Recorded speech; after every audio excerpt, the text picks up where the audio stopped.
Thank you for joining XROM, which is India's first AR/VR focused podcast. And today I'm delighted and honored to have with me Sristhi Assudani, who's region lead at IEEE APAC Blockchain Community and Hyperledger India chapter.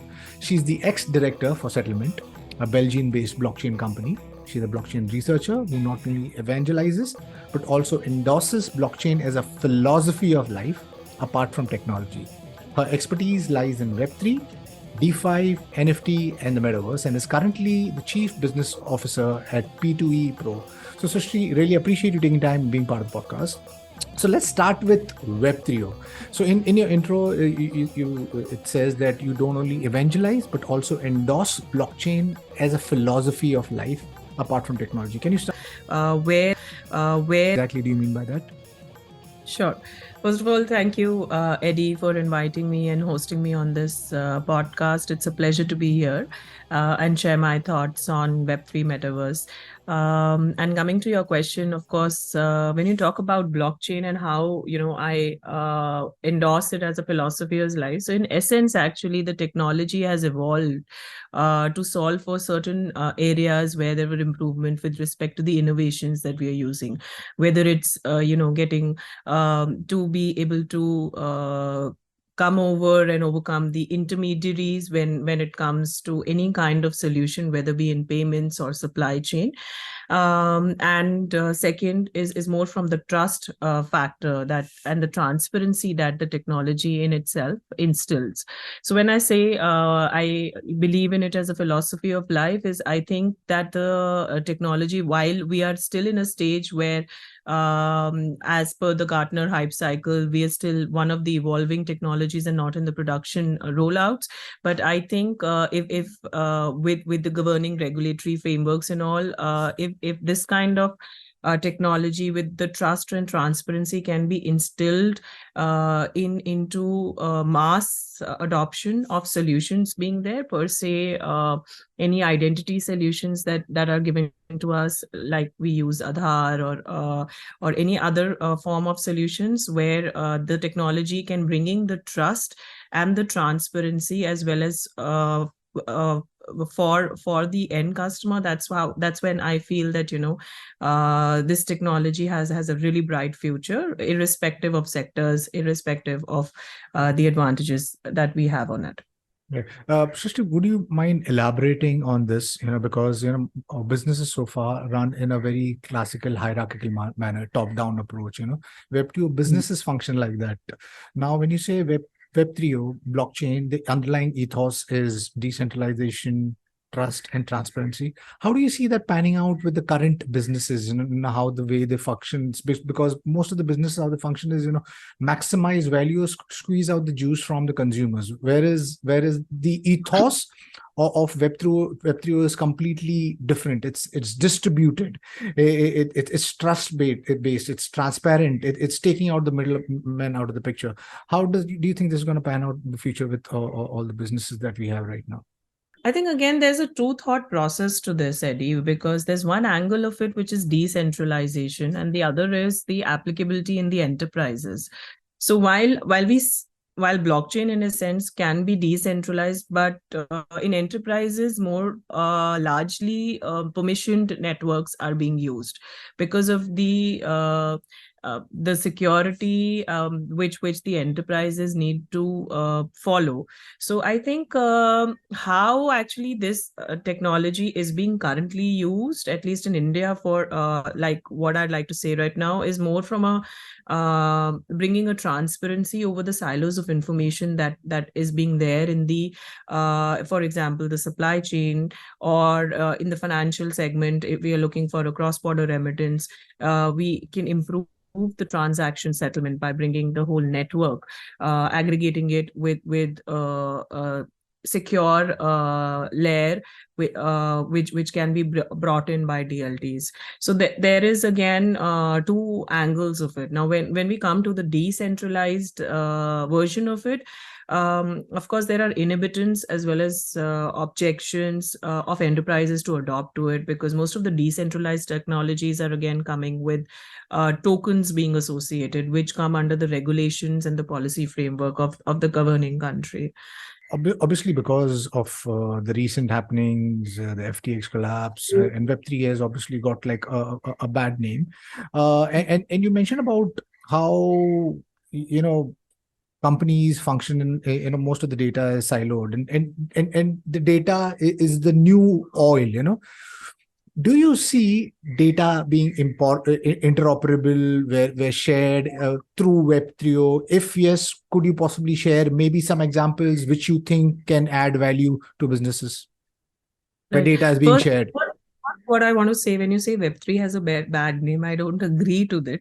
So we need to really understand that, Web3 is a very large term that being used more to portray a trend towards the internet being evolving in a very different way, largely which would come from the experience and also with the underlying frameworks at each level, which is in the internet standards also, where blockchain or DLTs per se would only be the data layer.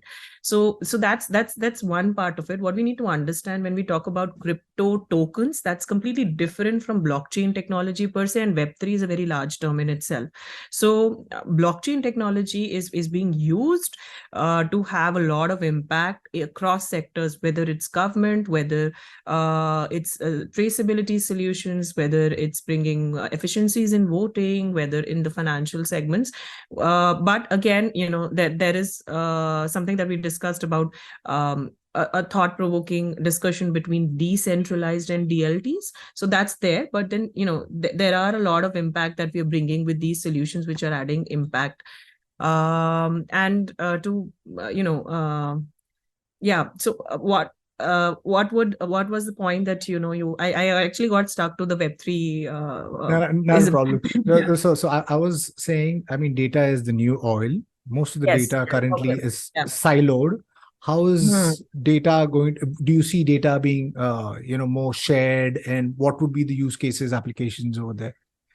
Yeah. So then again, this is a couple of things here. Now, when we go about the sharing of data within different networks, that's a large movement that we're trying to do, because in a sense, there are large networks like Bitcoin and Ethereum, which would want, everybody building on those networks. So essentially, that can be one large internet, one large network, which would be the decentralized network. That being said, but in small ways, the data aggregation is actually happening where we are implying machine learning models and getting predictive models and learning from the data, where this is being implemented over ecosystems within organizations also. Like, we need to really understand that within an organization, there might be 4 departments which might be functioning in silos, because even in large organizations, for example, if I say Kellogg's, they have different verticals where they are operating at, as at individual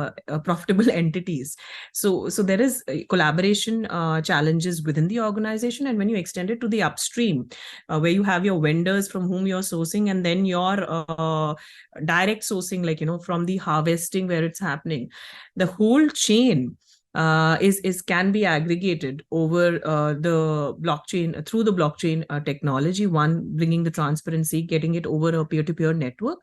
And then the data layer where you can have the analytics is really helping organizations globally. So that's one part of it. But when you come to the interoperability part of it, whether solutions between different networks, how is that being leveraged? That's still a work in progress, because networks, there are too many networks evolving, and since it's a custom solution, right? It's a Lego-based thing that everybody can build their own solution, and it's open source. So there's a plug-and-play module to it. So that's again, a thing that would evolve with time. I wanted your views on cryptocurrencies and tokens, and since you understand DeFi, decentralized finance, how do you see that panning out? Because I want to get into the metaverse also, and possibly I see that the underlying economical layer of metaverse is going to be Web3. It's going to be supported by digital assets, tokens, crypto tokens, and things like that. How is the finance industry going to pan out? I mean, what are the dynamics you seeing with decentralized finance, cryptocurrencies, as well as fiat currencies? decentralized finance has great applicability as a product, right? Because we are trying to when you talk about impact, largely it's bringing a lot of impact to people who are actually unbanked, to societies where we are not able to reach, the banking systems are not able to penetrate, because they are not able to access any kind of services. That's when it essentially people have started working in large areas of in Africa, where unbanked people have been served with this solution. So potentially it brings a lot of benefits to the customer who is not unbanked, and of course for people like us also, where in inter-country transactions we have to pay huge surcharges to different custodians across, and then we are subject to time lines and frameworks. The benefit is huge over there also, to if these solutions are actually adopted by the banks, but that's still in a pilot mode when we're talking about DeFi being adopted globally by banks, because of, again, the regulatory and the policy frameworks. So I mean that's where we are. I think with respect to DeFi applications, a lot of work is being done, and with each there are many organizations who are working towards these policy frameworks also, so that we can safeguard the interest of the consumers who are investing in this. Because we've seen largely in the last year there have been so many collapses happening, more so not because of the structure of the application, but lots of them because of the intention.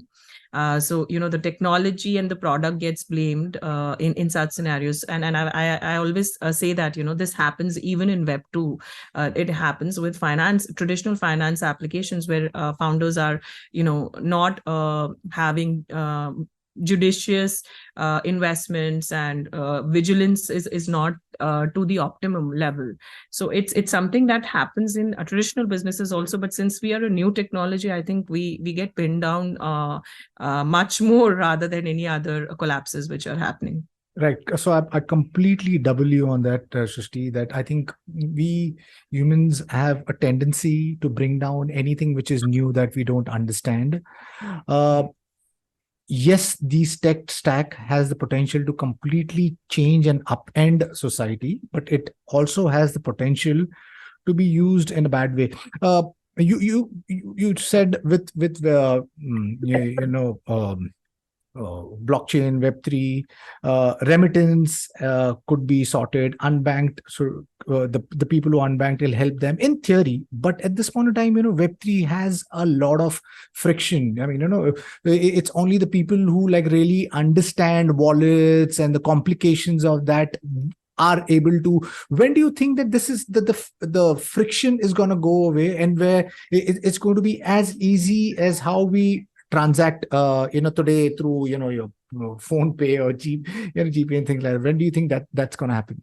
So I think we are in a moment now where different government bodies are actually creating. I can talk about India right now, where they're creating their own blockchain frameworks. They're coming with their own solutions. Big payment councils, I cannot name them, are actually developing their own token standards and trying to integrate these solutions so that the end customers like you and me can benefit largely. And trying to make it mobile native, because that's only when we people in tier 2, tier 3, not tier 2, maybe tier 3, tier 4, India goes up to tier 6, can actually largely use these solutions. Giving an example, like in my previous company, not related to token, but we did a solution that really helped the farmers in the agriculture sector, a seed traceability solution. But how do we get it adopted by the farmers? Was through simple Android application. So for them, the backbone is a blockchain or it's a distributed tech won't matter, because ultimately they want that, they should get the information. So I think that's the movement which is already in place. The end people, the consumers like you and me, are not aware of governments, banks.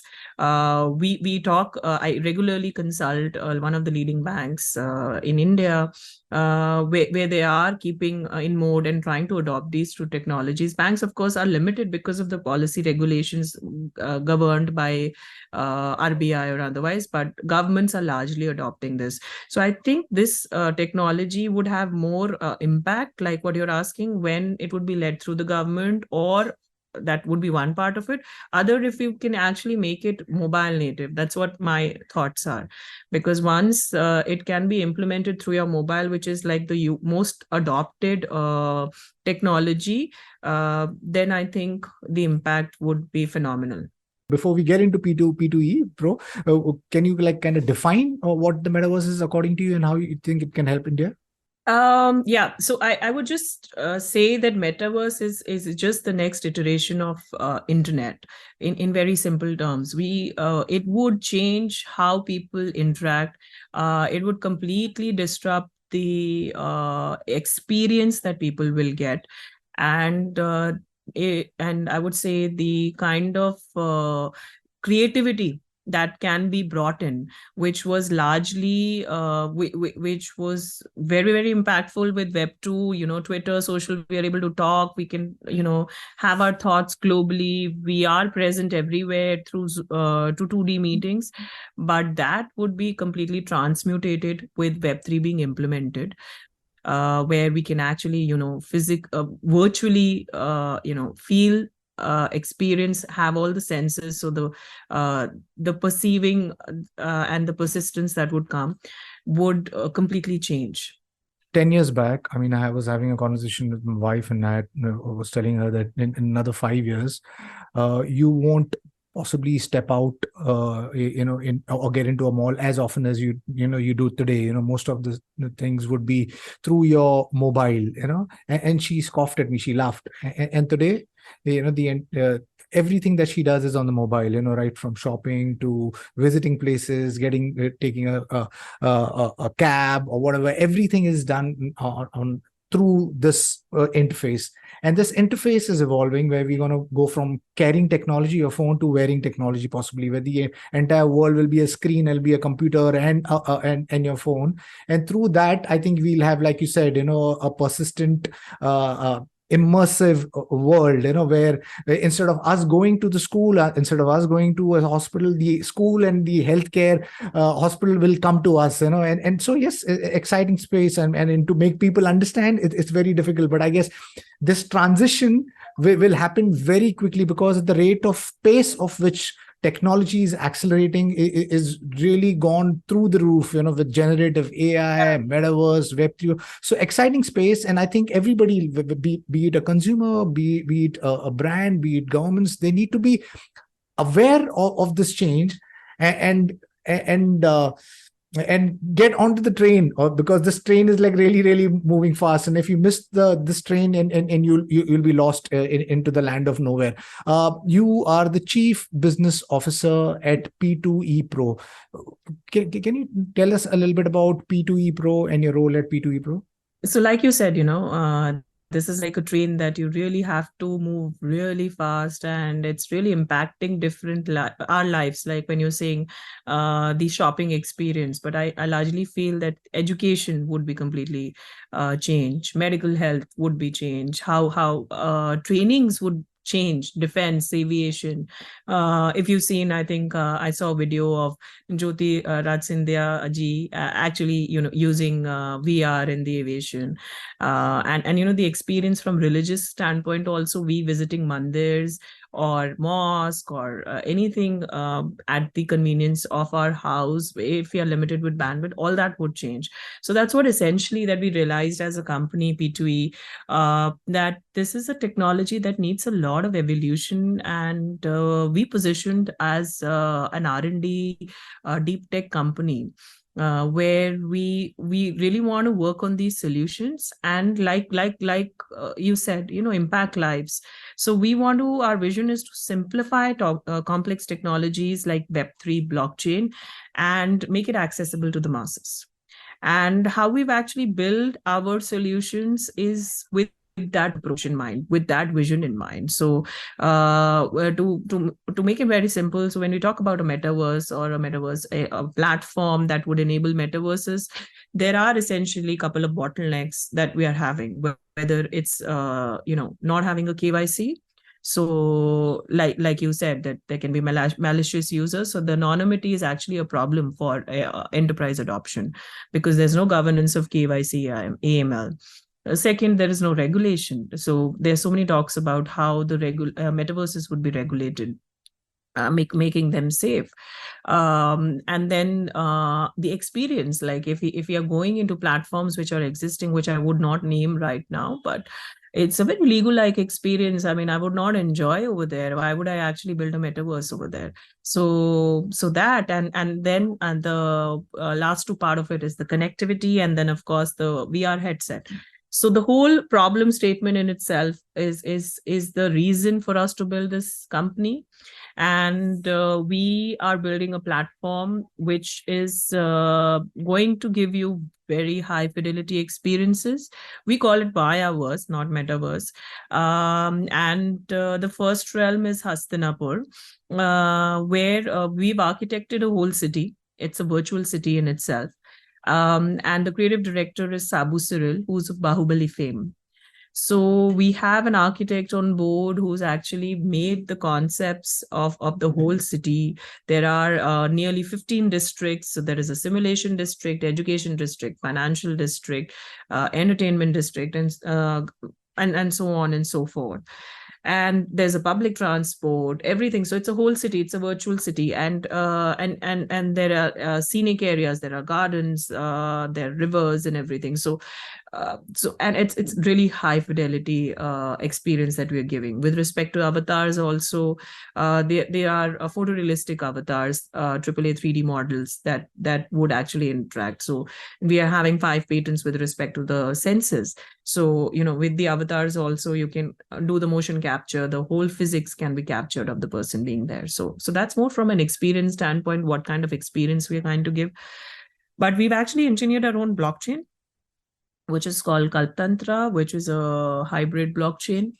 And it's essentially being built on HLF, but the addition is that the onboarding to the network would be done through KYC, so that we are able to solve for the KYC, AML compliance.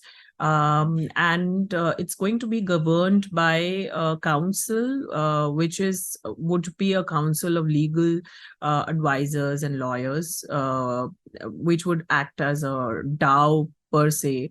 And the minting of the assets would be done through legal SDK as per the country law. Right. So that's the identity part of the metaverse, which was going to come with our own blockchain. And with respect to that, would also take care of the regulation part of it. And then, of course, we are also manufacturing our own VR headsets. We have our lab in Hyderabad.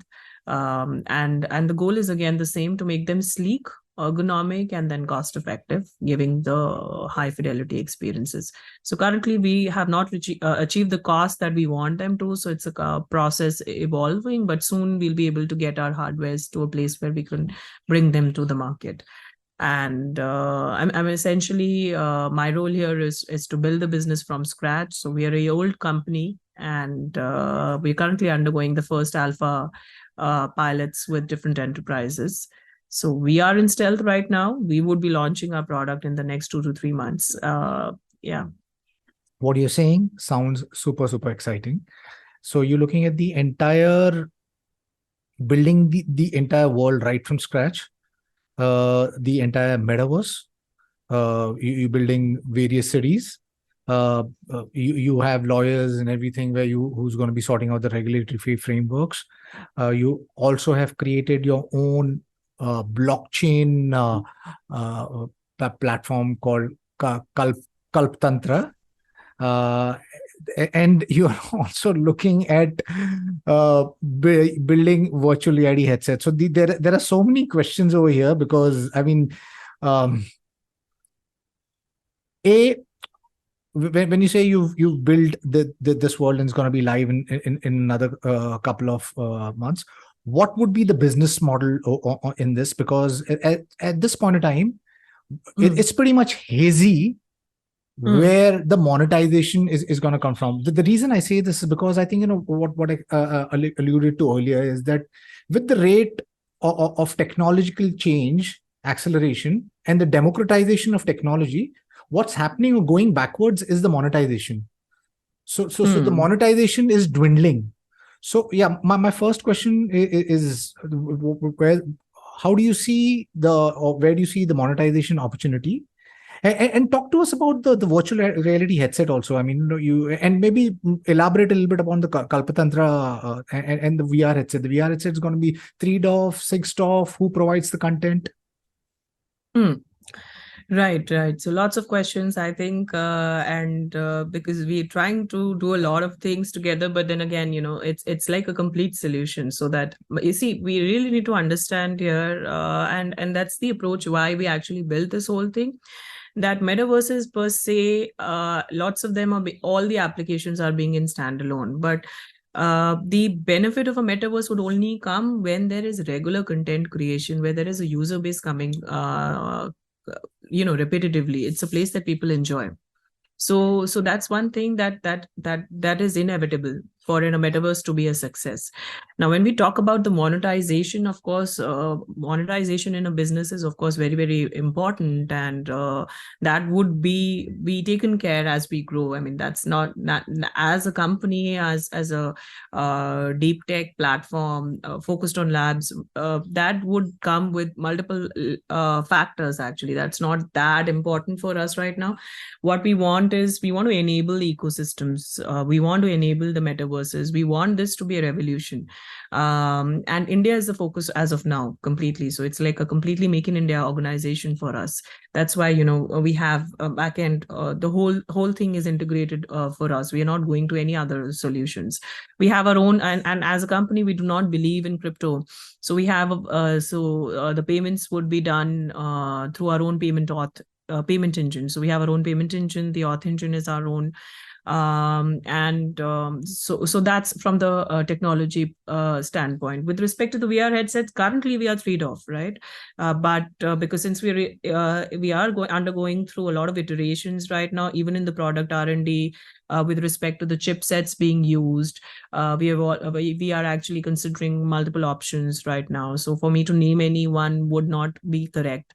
So it's evolving. In the next 2-3 months we would have the first batch of our headsets being launched to the society, and hopefully we'll be doing a big launch anywhere between August and September. Lovely. Congratulations to you and your team. In the course of conversation, you might mention about Hastinapur, and there'll be land sale over there. How does that function? So Hastinapur is going to house 17,000 interoperable platforms, right? And each platform in itself is being built separately as a game designer set, which is going to be there. And we would want, since we are having limited space available, and we are actually a global organization where we are registered in Switzerland, and then our subsidiary is in US. So if you want to build your metaverse on Hastinapur, the first step would definitely be getting your space, procuring your space with us. And that's the ownership that would be transferred through our system. And another thing I want to add, I mean, how we envision ourselves is like a global virtual e-commerce platform. So we envision us something like Google. I mean, of course, where you go to Google, find shops. So you would go to Hastinapur map, and you would actually find the different metaverse shops which are there. So we want to enable the creator economy and the virtual e-commerce. Since you're building everything from scratch, how resource heavy is this? And what would be your advice to those budding entrepreneurs who are looking to get into Web3 and Metaverse? We are a team of around 150 people currently, and we are scaling rampantly. We plan to onboard nearly around 200 people this year. So, but then again, of course, we're very frugal in the approach, and we follow a lot of optimization, and we follow all the SLDCs to ensure that the software development is happening in the right way. So I mean, that's the first part of your question. And to the entrepreneurs, of course, I would say that this is the right time to go and work in the Web3 space. It's a huge evolving space, and definitely you should be a part of this revolution and contribute in some way. It need not be really, really big, but there is space for everyone, and there is space for everyone to contribute. And the trade largely is so large that everybody can have their own pie. I mean, there are no limitations on that, and we are actually looking to partner with huge network of people who would help us enable this ecosystem in India. Right. Yeah. My last question. What's the roadmap? What comes next? And any pitch that you would like to give out to clients or enterprise about P2E Pro? I think the next thing would definitely be our launch, which is going to be Hastinapur launch. We envision that to happen in the next 2-3 months.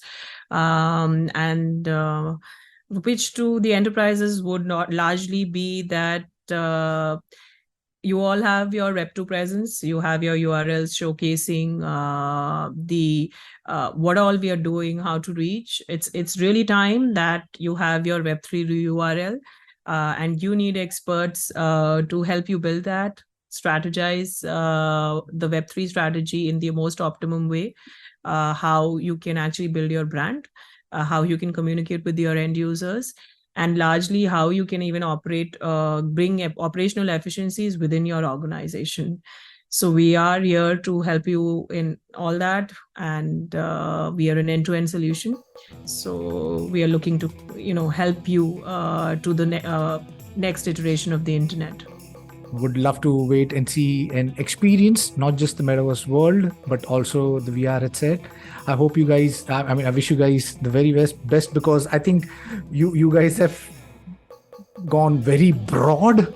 If I say on what you want to build, but I mean, yes, I think we need teams and entrepreneurs such as yourself who don't limit themselves, because I think the opportunity is so humongous. And we need brave entrepreneurs such as yourself who have the vision and foresight. So wish you the very best. And to my listeners, if you like what you see in here, then please press the subscribe button. Until next time, see you guys. Bye-bye. Thank you, and appreciate this. Thank you so much. It's a pleasure. Thank you.